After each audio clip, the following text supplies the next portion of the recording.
I will take action in this manner. No Kenya. And I made a commitment to the people of Kenya that there will be no extrajudicial killing. There will be no River Yala. There will be no, we used to have 20, 30 bodies in River Yala. When I came into office, I said nothing of that is ever going to happen. And I want to promise the people of Kenya that will not happen under my watch. However, I have had the kind of horror you have gone through. That is not right. What I will do after this engagement, I would like, I don't know, in a very secretive way, if you can send me the details of what happened, I will be able to take action, because you don't deserve the kind of treatment that you went through. Let me also say the following. You have talked about empathy. Maybe, people are born differently. Maybe we empathize in different ways. For the case of the floods, I even convened a whole cabinet meeting to just respond to that matter of floods. 3 cabinet meetings. My minister was on the ground. I was myself in Kiamaiko, in person. I came there in Kiamaiko. And for the first time, my brother, for the first time, normally when people are removed from places, they are brutalized. They are removed and nobody cares about where they go. Nobody cares about what happens to them. For the first time in the history of Kenya, I made sure that every Kenyan who was living in the riparian reserve was given money for alternative accommodation.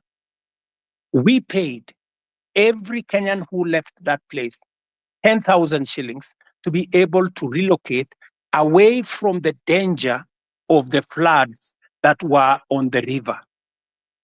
I mean, it was the best that I could do in that circumstance. And I promised them that under our housing program, because we now have their list, under our housing program, we are going to consider them the first beneficiaries of our social housing program. I made that commitment in public. If you ask our peers for housing, they already have the data on these Kenyans who were removed from the riparian reserve, who had to be relocated for their own safety. For your information, we lost many Kenyans who were sleeping there, but they were carried by the floods. And it was the best thing that I could do. I went there in person. My minister was there consistently. I had 3 different cabinet meetings to attend the issue. We committed close to 400 million to make sure that those Kenyans who were in that situation were attended to. Maybe it wasn't enough. Maybe I should have done more. Maybe then I should apologize for not doing more. But to the best of my ability, it is the first time the government of Kenya is providing money to relocate people who have been affected in situations like the one in the flood. Okay, Mr. President, on the issue of Githurai, you said there was only 1 casualty, which is a lie. Mr. President, nakwambia tu kweli. Githurai inasemekana there are more than 200 people who were shot dead. Some wengine hata wajulikani mahali wako saizi, vile tunaongea ukweli saizi. In Rongai, they shot some guys pia. Wakakuficha wakakwambia ni mtu mmoja. Na ni ukweli, reality kwa ground watu walikuwa wanauliwa. Ina ni ukweli watu walikuwa wanauliwa. Tulikuwa huko, wote tulikuwa maandamano. Alafu kuna issue nyingine. This rogue cop amekuwa akichapa watu risasi, anachapa watu risasi open air, kila mtu ana camera there. The DCI doesn't do anything about it. Amekuwa all over social media, in the media, but you don't even say a word about him. His name is Murangiri. That killer cop ameua watu. Watu wanazikwa kila siku sababu yake. Juzi ilikuwa last week Wednesday nilikuwa town.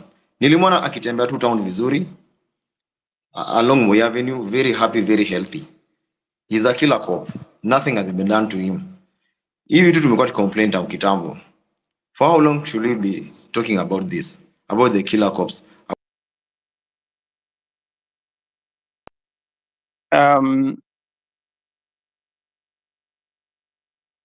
Sorry. You can go ahead, Mr. President. My good brother, you know, it is good to be brutally honest. And I will not, as president, or even as a Kenyan, ever say anything that is not factual, especially on a very serious matter of people losing lives. Are you saying 200 people were killed in Githurai? Really? I mean, my friend, I mean, where are can the family step forward? People who are saying our members of our family are missing. They went to Mandamano or they went to picket and they did not come back. 200 people is not a joke, my friend. So I really want to plead with you. I am sorry to tell you, you have wrong numbers. I'm sorry to tell you that. It is Mr. not President, possible. we even have the names. It's all over social media. Hata saizi tunaweza post, tunaweza soma hizo What about majina social media? zote. I want to offer We you. have the names, I want to even the offer you. faces. We have the faces Tomorrow, and the I names. want to offer you to bring the names and family members of the people who are saying their loved ones are not there. Don't even take them anywhere. Bring them to State House. Them family members who are saying, I have lost so and so. My fellow, a member of my family was there on Monday last week. He went to Mandamano and he didn't come back. And where possibly are the bodies? You know. So I mean, really, my good friend, it is just good to be. You know, we are dealing with a very serious issue. Please let us not use information that is not verified. It just helps to create a situation that is not correct. Mr. President, I have another question too. Kindiki yesterday. Otero, tupatie wengine nafasi, at least you're co-host. Ya mwisho alafu nimuulize alafu ni ad mwingine. Mr. President, jana Kindiki alisema guys were being arrested, not abducted. When a guy is arrested, it means the area police station or the area OCS or CPD is aware. When I was arrested, Parkland's deputy OCPD was not aware, meaning these abductions are very illegal, right? Let me say the following on matters of abduction. You know, first, let us agree first that the era of extrajudicial killing is no longer with us. There is a new problem called abduction. And it is something that I am going to exercise my mind on because the police have clear rules of how to arrest citizens if they have to arrest citizens. There is a clearly stipulated procedure on how that is done.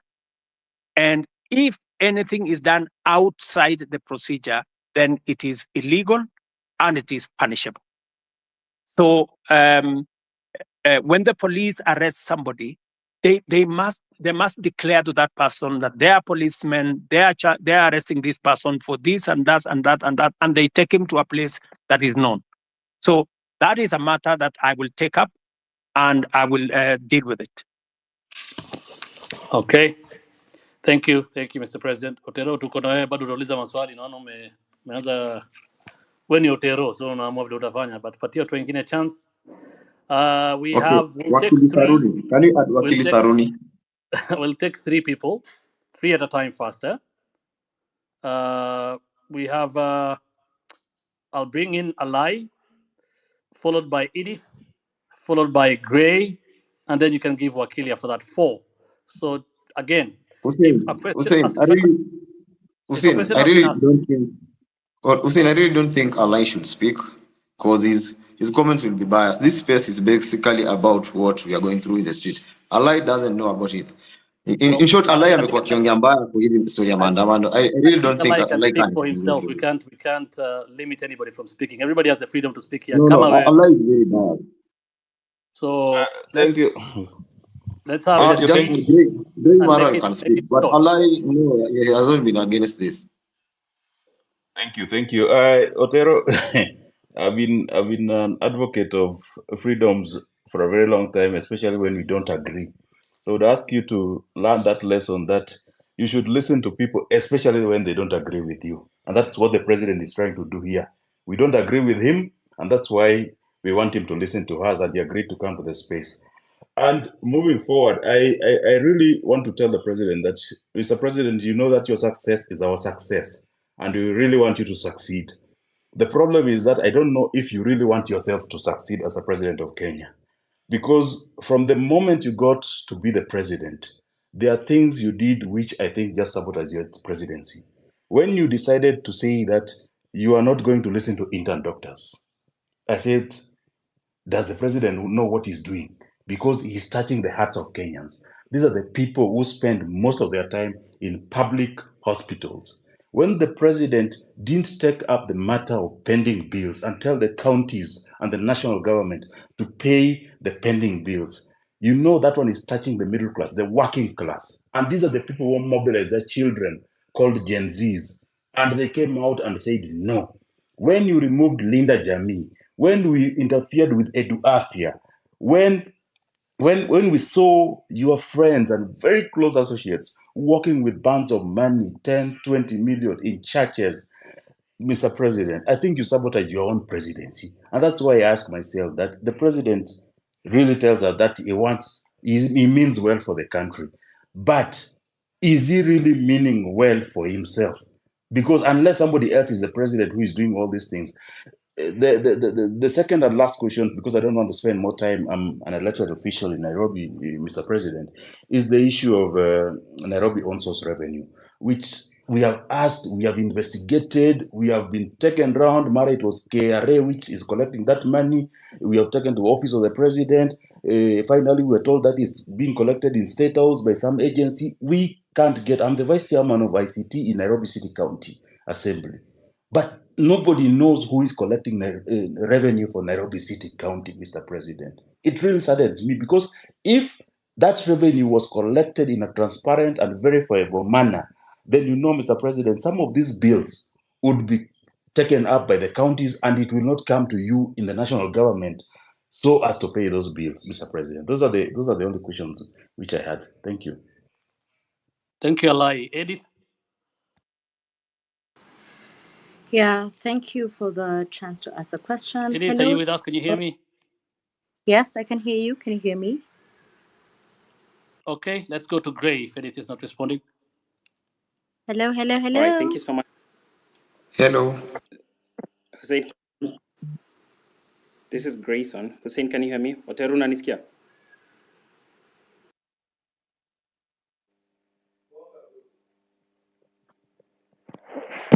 I can hear Eddie and I can hear the other gentleman.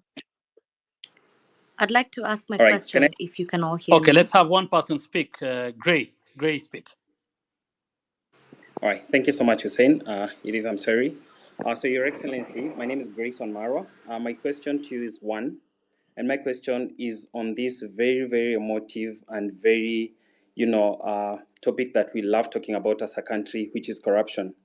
I know you stand on corruption. You have spoken about it many times. You don't condone corruption. You don't want corruption to happen in your government.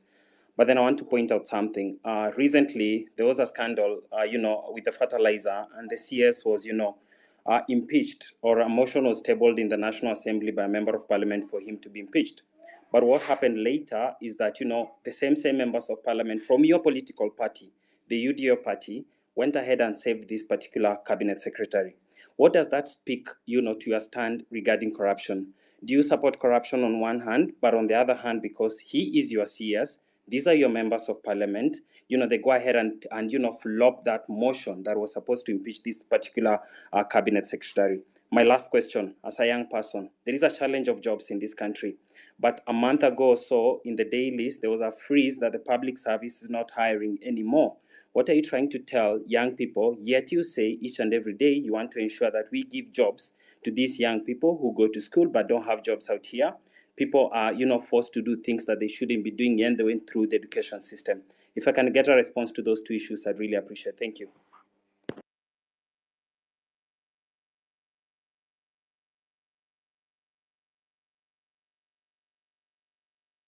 Grayson, Do I unaweza rudia answer? question? Do I answer those, or I thought we said we take 3 people? Can we take maybe Eddie? Eddie was somewhere. There is a lady called Eddie was somewhere or something.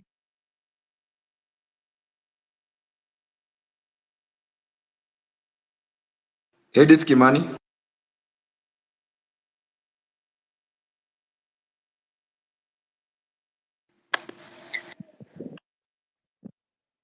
Otero, from my end, I see she's a listener. Maybe you can add her to speak from what I'm able to see on my end.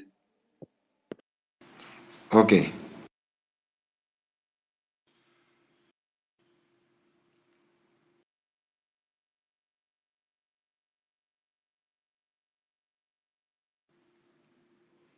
As we wait for the engagement, can I proceed and answer? Yes, please. Thank you very much. Alai has mentioned 3 things. Mr. Alai, I want to tell you, Mheshimiwa, that I am acutely clear that even if I don't succeed, I want Kenya to succeed.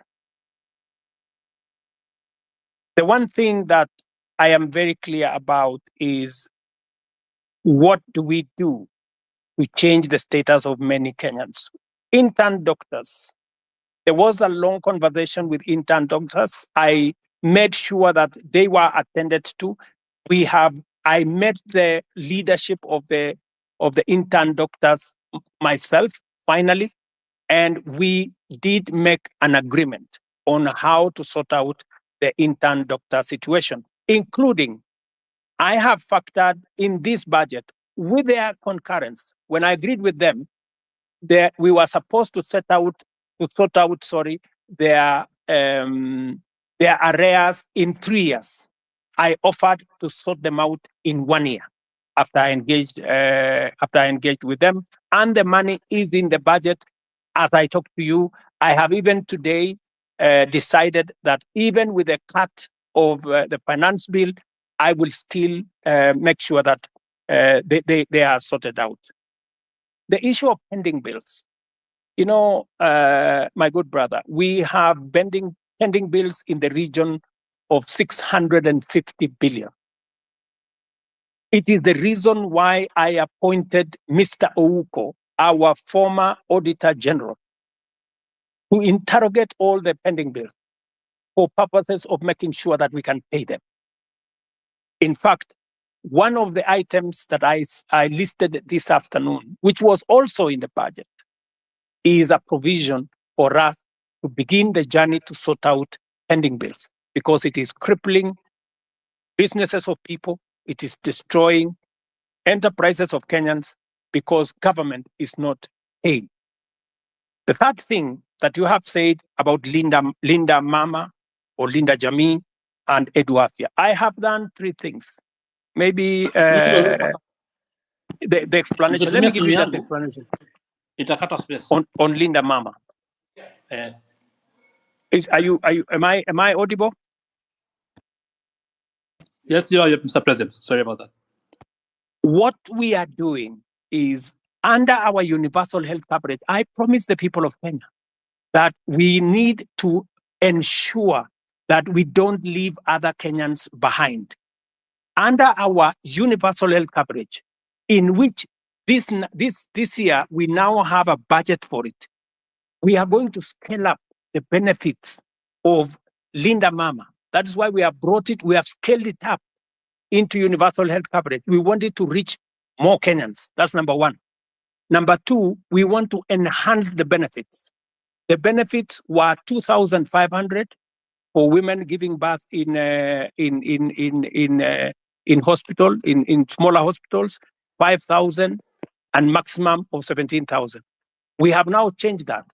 From 2,500, we have moved the benefit to 11,000. And we have moved the upper benefit to 32,000. That is not a derogation. That is an upgrading of Linda Mama. Number two, Edu Afya. What we are doing with Edu Afya is that we are universalizing the universal health is universalizing insurance so that every Kenyan, and you know, I made this absolutely clear, and that is why we have changed the law so that not just the students who are in school, but every Kenyan, even those who are not in school, will now be beneficiaries of our chief social health. We, instead of having NHIF, we are now going to have social health insurance fund, which is going to cater for everybody, to universalize access. So on both cases, Mr. Alai, we are not derogating, we are upgrading and making sure that universal health is available to many Kenyans. Finally, on Nairobi on source of revenue, I thought I heard the governor say the other day that he had increased it, he had raised more revenue than was ever raised. I'm not sure about that. But I want to tell you that that is a Nairobi County affair. You, Mr. Alai, should not be asking me. The public should be asking you, because you are the person. You are the person responsible. You are the representative of the people. You should answer that question. You should be the one to interrogate the county government. It is your responsibility of oversight. It is your responsibility of representation. It is your responsibility of legislation. You should legislate how the county resources are raised. You should oversight the county government to collect it. I just want you to take up your job and do it. Let me, Gray Marwa has asked me two very important questions. Marwa, these are very important questions about corruption. Let me say the following, just three things first. Number one, I said before that corruption must be dealt with firmly and decisively. And that is why my act number one in office, the two acts that I did in office when I came into office was number one, to make sure that I give financial autonomy to the police so that they can pursue corruption to the extent possible, and that they don't have to come back to me, and nobody in my office will control the police in as to who they want to prosecute. That's number one. And I signed, and the budget of the police is run by the IG at the moment, and they are free to go after everybody. That's number one. Number two, I made sure that the judges that had been denied the opportunity to serve and to empower our judiciary, I signed them, and I made sure that they have been gazetted and they went to work. I did not stop there. I have enhanced the budget of the judiciary from 18 billion to this year. I wanted to be at 25 billion. Unfortunately, it may come down because of the finance bill by about $1 billion or so. Number three, I am the president who has sworn in the highest number of judges in 2 years in the history of Kenya. I have sworn in maybe 46, almost 50 judges, because I have agreed with the judiciary that justice delayed is justice denied. And therefore, I want to make sure that becomes the case. Number four, on the specific incident of what happened with fertilizer, I want to tell you, as I tell the people of Kenya, those where evidence has been gathered, sufficient evidence has been gathered, they are in court. The CEO, the general manager, and 7 other staff of the National Cereals and Produce Board are already in court. The minister was taken to parliament to answer for political responsibility, that to make sure that his oversight role was in question. I want to tell you this, Gray, that we are a country of the rule of law. When a person has been, when allegations are made against a person and they are not verified, there is no way that such person can be held to account. But when they are verified, like the case of the officers who worked under the minister that were verified, they are in court. I want to tell you, if a minister, if a principal secretary, if there are verified allegations of corruption against any cabinet minister and or any principal secretary, the day they are taken to court, I will fire them. I will not wait for the court process because there will be an element of confirmation that these are people who are corrupt. Let me talk about jobs. And you have said correctly that the public service has issued a circular that there will be, there is a freeze on jobs. The public service has a freeze on jobs at different levels. People who are employed at entry level and the space around jobs is huge. Government can only hire a very small fraction. My intention, my plan is to make sure that government facilitates the economy, facilitates the private sector, facilitates the entire enterprise space to create more jobs. It is the reason why I made a deliberate commitment to the people of Kenya when I went for the elections, and I said I will focus on creating jobs. And if you want me to explain to you the areas where I am focused on creating jobs, I will. If you want me to tell you how many jobs I have created in the 2 years that I have been in office, I will tell you, from housing, from digital jobs, from going to manufacturing, all the way to export of labor. I will tell you how many jobs I have created, and I have every intention to make sure that as many Kenyans as possible have an opportunity to have an income so that they can contribute meaningfully to the development of our country. Thank you.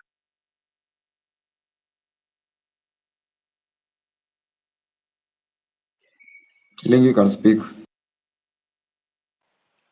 Thank you very much for this chance to maybe ask some few questions to the president. I'll be very brief. I only have 3 questions to make. One, Mr. President, is that like most of the people have said, is that your government is full of lies because of one. I want to put it clear that when Finance Bill 2023 was passed, we believe that the revenue that was going to be collected during that period were going to be used for development. Personally, I come from a Masab constituency, and on February of last year, the CS for Transport, Bonamur Komen, came to Kabiet Shrines and promised us that there is a road down there that's going to down from Kurgung to Chepterway, coming down to Kapkatembu.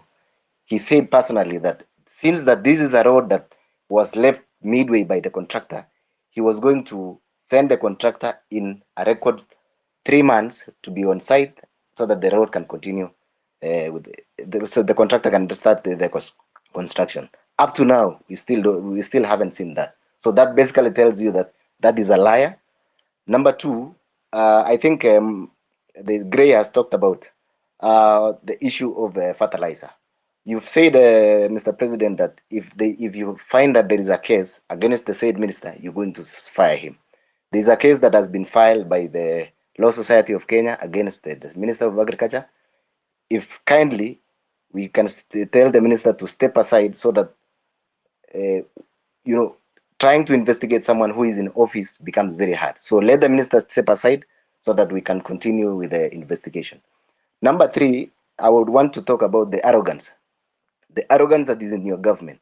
I have heard Mr. President say that the issue of Finance Bill 2024 was, I think it was packaged in a way that maybe you should have done it better. Yes, you should have done it better.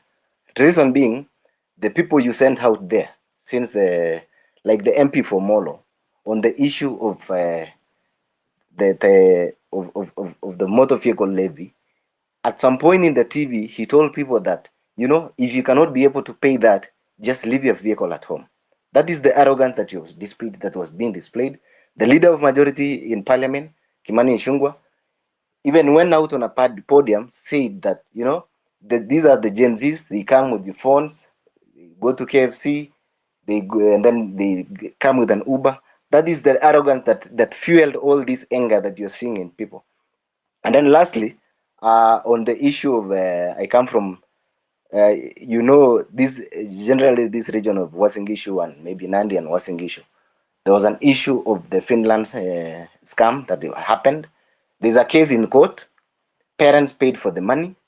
The case is dragging in court. So actually, what you saw in Elred, I think it's more of, it wasn't even more finance bill. It's the anger that has been building up. It's been building up. So people were really angry because they've paid, people sold their land. The issues are still there.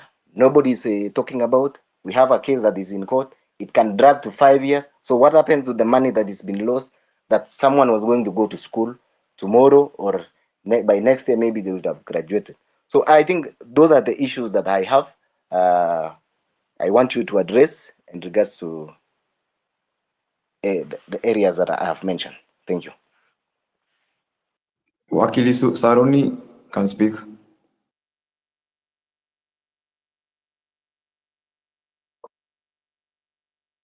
Wakili. Thank you very much, Your Excellency, for this opportunity to address you, and thank you very much, the host, Hussein and Osama.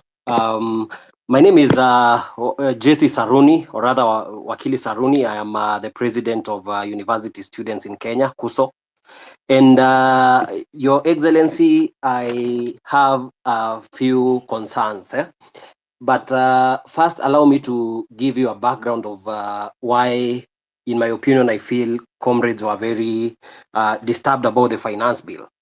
Your Excellency, if you look at the finance bill 2023-2024, it introduced housing levy at around 3%, which was to be redeemable. However, during public participation, the people, most of the people, including comrades, said that we can start at 1.5%. But without communication, the parliament went ahead and reviewed and made it to be 1.5%, but they removed the clause that allowed people to redeem the savings after they retire. Your Excellency, I would wish to hear from you whether it can be reverted so that this can be redeemable. But as I continue, Your Excellency, I was part of your team during the campaign, and one of the things that we were saying during the campaign, because I actively campaigned using the Kenya Kwanza manifesto, was the 30% of appointments of youth in different positions, and including a youth advisor to the cabinet. However, Your Excellency, currently we have an advisor to the cabinet on women affairs, but we do not have an advisor to the cabinet on youth affairs. I was concerned whether this was deliberately left out, or I was just a little bit concerned with that. Your Excellency, another key concern that affects comrades, around 6,000 graduates went through diploma in law, and this is in regard to career progression. So they did their diploma in law, and they proceeded to do their degree in law. Your Excellency, before 2014, everyone who did their diploma and did their degree in law were able to proceed to the Kenya School of Law for the ATP Advocates Training Program. But the laws were changed in 2014, and this affects around 6,000 university students who are working in law firms and getting underpaid. And I am happy to see that the president of LSK, who is very passionate about issues of youth, is also here. Your Excellency, there is an amendment bill in Parliament that is on the Speaker's desk and has stayed for so long. Your Excellency, this is something that is under the office of the Attorney General. And with the indulgence of the Attorney General, I believe this thing can be, we can find an approach where this thing can be addressed, of course, through the Office of the Attorney General, so that these comrades can stop their suffering. They are not able to proceed to self-actualization, because most of them would want to become advocates of the High Court, but they are not able due to that change in the Act of Parliament. Your Excellency, another concern is on students and youth leadership. Wakili, I really hate to do this, but please, we've only gone through 5 questions. I think there are so many people wanataka kuuliza Okay, maswali. just one more. Kindly, we agreed. Yeah, please, kindly. Okay. Your Excellency, in regards to university students and youth leadership, you can see that we have the National Youth Council, which is constituted. It's supposed to hold elections. And I feel, Your Excellency, the youth feel that they have not been able for a long time to represent their grievances, because they are not able to elect their leaders directly. And this goes back even to the University Amendment Act, which introduced the delegate system, which I feel that the universities have found a way to maneuver so that they make sure that the students who are elected are students who they can be able to maneuver and manipulate. Your Excellency, finally, on the issue of branding, the projects that our members of parliament and all other people has the aspect of when the projects are complete, people tend to brand their names on these projects. Your Excellency, these projects are financed by taxpayers, and it is the request of the young people and the youth that when it comes to branding, we would rather have these projects branded that they have been financed by the Kenyan taxpayer. I will leave it at that, Your Excellency, and thank you very much. But of course, there is the issue of mental health. I appreciate we cannot exhaust all these things in one sitting, but I'm looking forward to more engagements in other platforms. Thank you very much, and I'll leave it at that. Thank you. The final question of the 3 ni ex-councillor. Good evening, everyone. You can hear me? Yes, please go ahead. My first request to the host and the co-host, please do not give the elected people the chance to speak, one of them a lie and me. You can hear me, Osama? Can you save the time? Elected MPs, any elected official should not take this chance apart from the president. So thank you very much for the time. I have 2 things. More, I don't want to repeat a lot of things I'm saying. In the meantime, I just want to address the president. Number 1. Mr. President, si watakujua huyu askari amekuwa akiwa watu kwa maandamano atashukua siku gani? Kwa vile amekuwa kirom freely tangu last month, amekuwa to all over the city. Tulikuwa tunataka kujua atashukua siku gani, kwa vile ilikuwa inasemekana amekuwa hivyo tangu kitambo na sio wa kwanza. We just need answers about him. Thank you. Okay, he will answer that plus councillor. Councillor, finish, please. Thank you. Yeah, my question is to the president. Why is it that the things you're asking about today are not new things? They are things you did promise in your campaign, and the other time you are being played with videos of you saying the same thing. You had to find a way of not listening to those videos. The one thing that you promised us, one of them is corruption. Your people around you, you've addressed this one.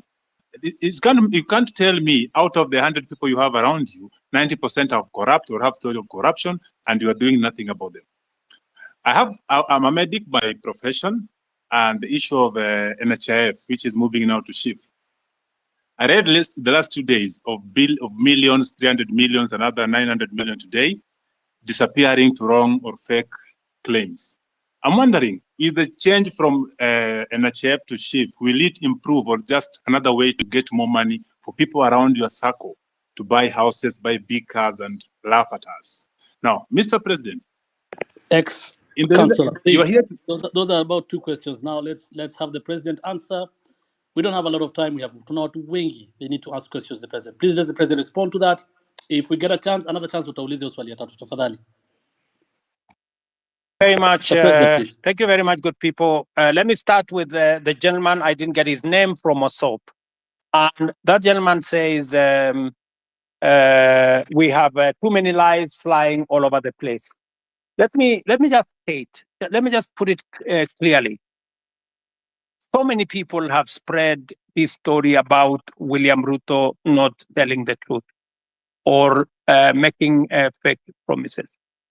I made a commitment to the people of Kenya that there will be a hustler fund. Today, there is a hustler fund that takes care of 2 million Kenyans. I made a commitment to the people of Kenya that fertilizer is going to come down. It has come down from 7,000 to 2,500.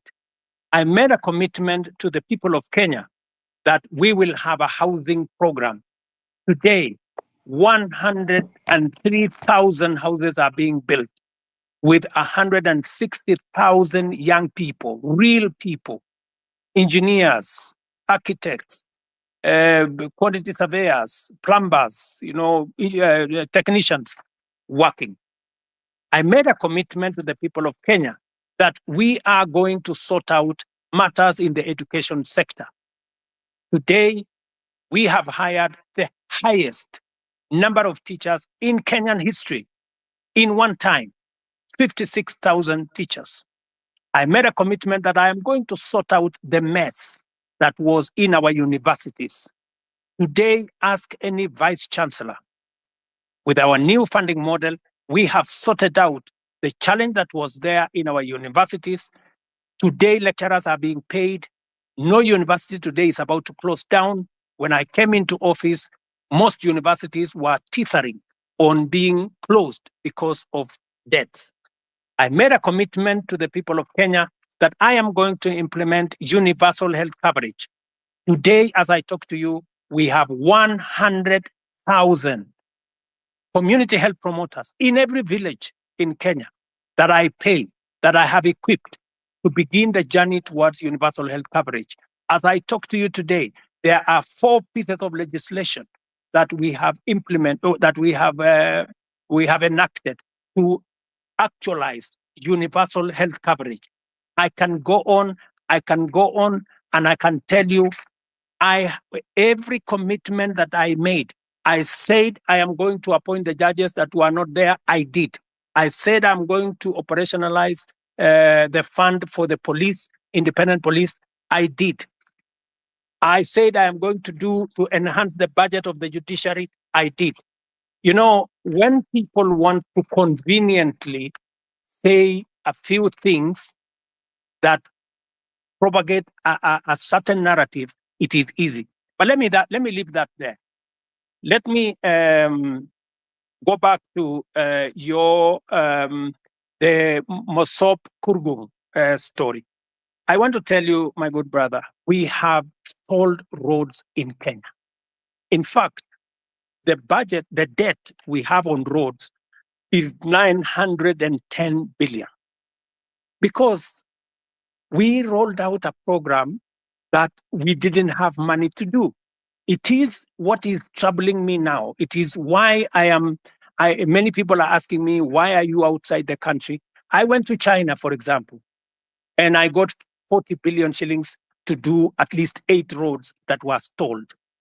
I have come back from the US, and we have had a consultation, and we are getting money to be able to roll out some of our roads, courtesy of concessional funding from the World Bank. I have had conversations with the president of Germany, and they are giving us money under the same program for us to be able to meet some of our programs. I want to tell my good friend from Osop that we are focused on these areas. These roads did not stall yesterday. These roads have stalled for a while. We are figuring out how to make sure that we deal with that situation. And my apologies that maybe the minister did not keep his word, and I'm going to remind him. Let me do the following. On fertilizer, I want to agree with you on this subject of fertilizer first. Let me say this. Fertilizer has made a very big difference in Kenya. Because of our program on fertilizer, we have managed to increase our food productivity. For example, on maize alone, from 44 million bags to 67 million bags last year. This year, we are going to pay the highest bonus ever in Kenyan history for our tea. In fact, our tea production, because of the support we gave KTDA, has increased from last year. It was 180 billion shillings that we collected from our tea. This year, it's going up to 210 billion.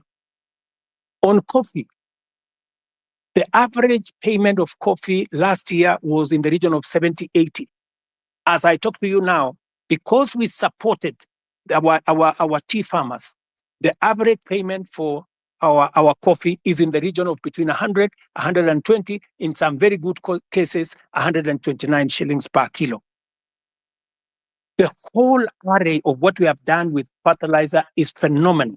And therefore, I understand when somebody like my friend from Morsop gets annoyed when there are people who want to sabotage a program that is making a very big difference in Kenya. And that is the reason why I didn't delay 1 minute. When this issue of fake fertilizer came into the public, all the officials that were involved in it at the National Cereals and Produce Board were charged.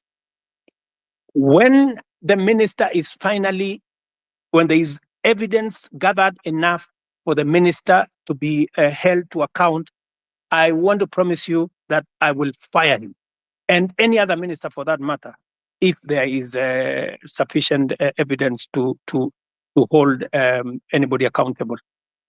Arrogance. I agree with you that not everybody understands communication. Let me tell you, my good friend from Mosop, the day you become a public speaker, you will know how easy it is to make a mistake in the public. Sometimes you say things that you did not mean, but it comes out very badly. So whether it is the member of parliament for Molo, the member for parliament for Molo is a young man. I can tell you that young man is doing his very best. In fact, when I made him the chair of finance committee, many people told me he was too young. I shouldn't have made him. But I wanted to test also young people. And I wanted to mentor young people. And I want to say, he has made mistakes. But I want to tell you that young man is bright. He has a bright future. He made mistakes. I will apologize for him. Maybe he said what he shouldn't have said. But they are among the young people I am mentoring so that they can become leaders tomorrow. Same case with my friend Kimani Ichung'wah. In fact, after he made that statement in, I think it was maybe in Baringo or somewhere, I called him. I told him, look, this is not how to engage the public. If you follow the next day, he had managed to correct his statement. And he had done, an about turn of some sort. Because let me tell you, my good friend from Mosop, I have also one duty as a leader in Kenya. I have a duty to mentor other leaders. They will make mistakes. They will demonstrate, maybe some arrogance, maybe either inadvertently or in whatever manner. But partly, it's because of inexperience, partly because of not a fair understanding of things. But I sometimes will want to take responsibility because these are members of my team, and I will correct them. Let me also say about what you said about the Finland story in Eldoret. It is really unfortunate that people sold property, land, livestock for their children to go to Finland. I wish I could go to court and tell the court to jail these people. Unfortunately, there's something called rule of law. There's something called due process. If these people had not been arrested, if nothing had not been done about it, then I would think that there would be a matter. But these are people who have been arrested. They are, as I talk to you, presently in court. They are being taken through due process. And I am very confident that if they are guilty, the law is going to deal with them. Let me go to Saruni, Wakili. You said about the 1.5. It is true. There was a proposal of 3%. The public told us that we do not want a levy. If you want, collect a tax, reduce it to 1.5. So both reduction to 1.5 and changing to a tax was actually coming from public participation. This is what the public said.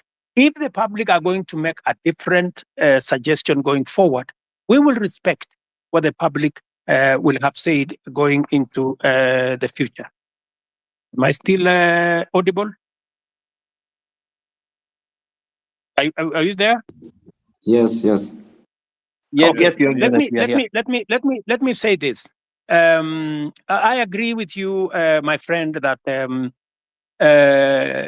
I said that I would have an advisor in my office for young people, but maybe I did something different.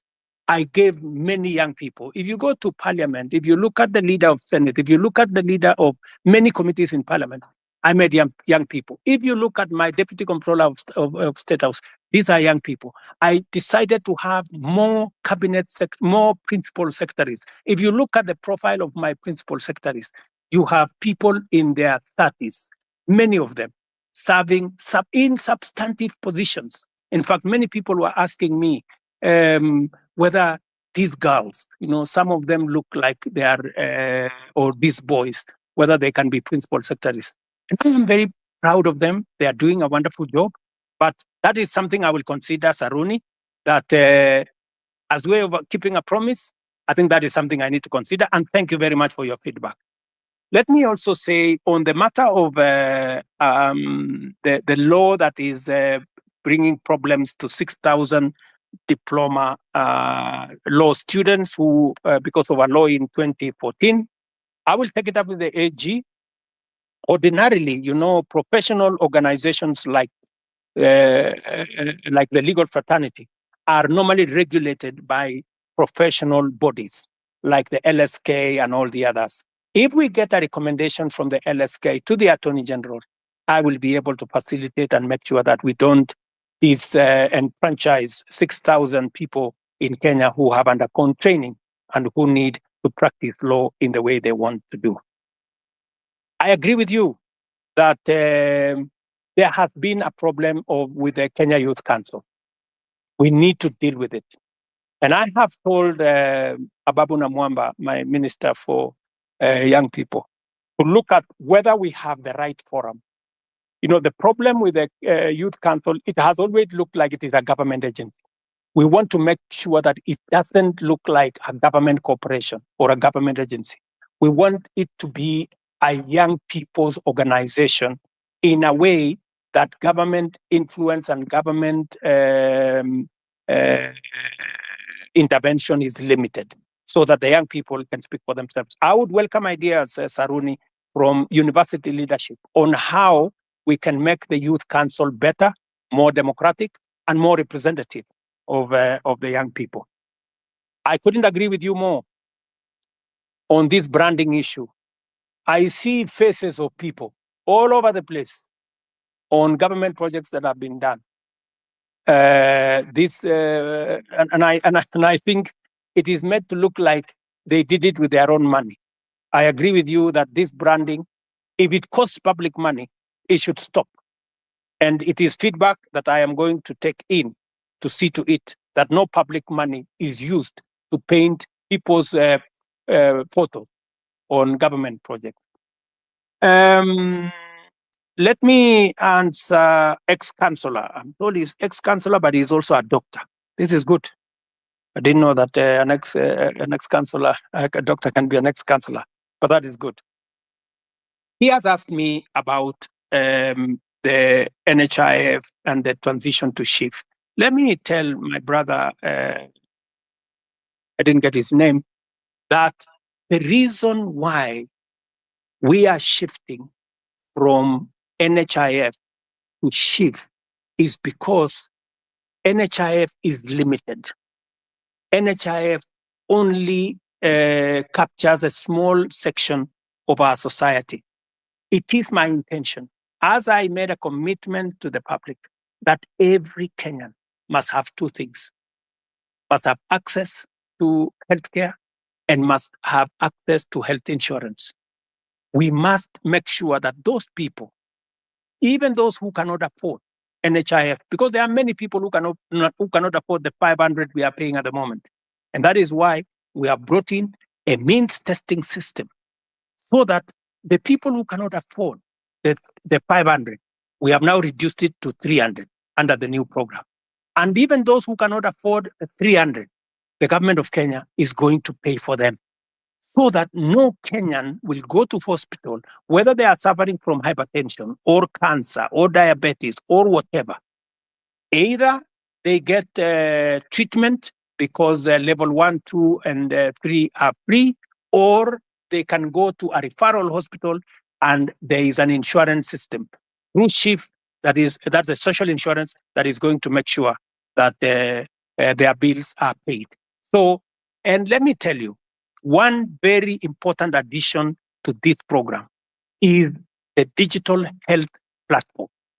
The biggest problem we have had in NHIF is the digitization process. We lose a lot of money because of collusion between hospitals and staff at NHIF. In fact, you saw in the public media that there are hospitals that have more accountants than medical officers because they are gaming the system. We have now standardized all tariffs. There is no way you can be treated by malaria in one hospital and you pay 1,000, and treated for malaria in another hospital and pay 100. We have standardized, whether it is public, whether it is private hospital, we have now standardized treatment. That is what happens world over in countries that understand how to manage matters health. So this is a comprehensive program. It is one program that will change the face of Kenya.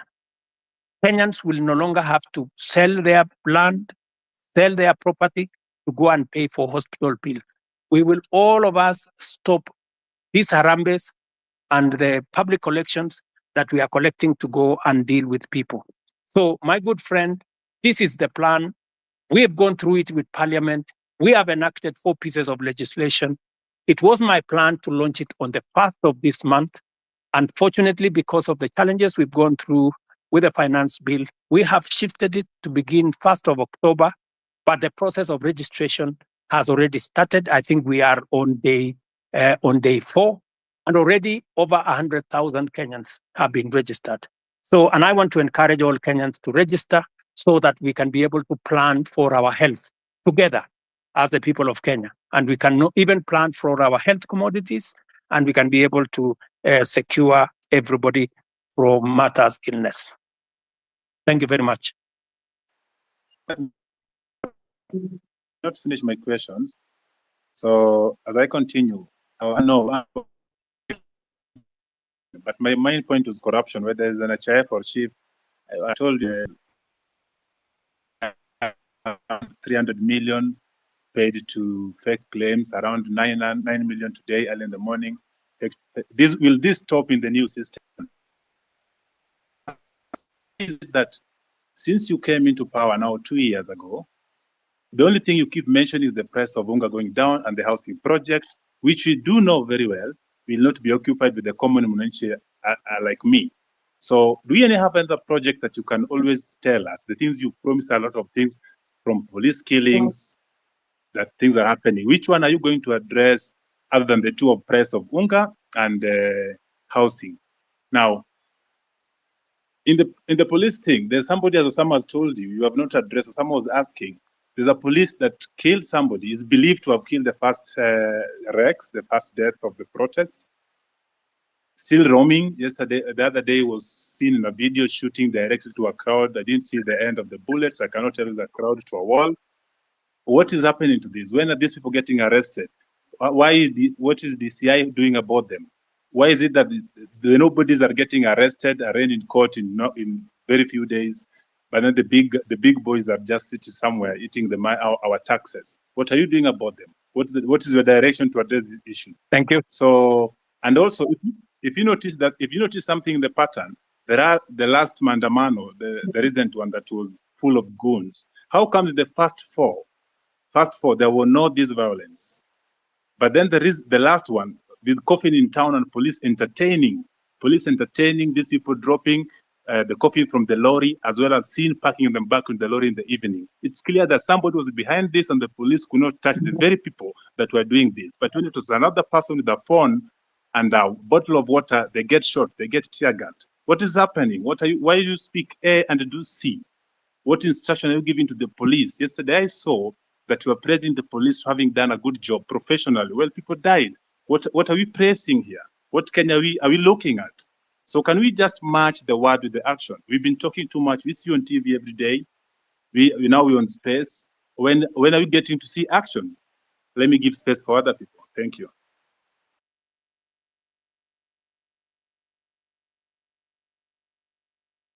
Also, Mr. President, have you tried to reach the families of those who were shot dead by the police or injured by the police? Even a single one? Have you tried to reach even their mothers? Thank you very much. Let me just speak to two of the things that you have. Yes, I have tried to reach out to Kennedy Onyango's mother, Jessica Onyango. And in fact, I am scheduled to engage with them. I have already sent a message and they were not available, but they know that I have been looking for them and I will be speaking to them shortly. On the matter of this rogue police officer that you say is roaming, that is something that I would want to get exact details of who this is, and I can tell you that we will apprehend him and deal with him in accordance with the law. But let me answer also what my friend... We'll send you video and pictures. Pardon? Pardon?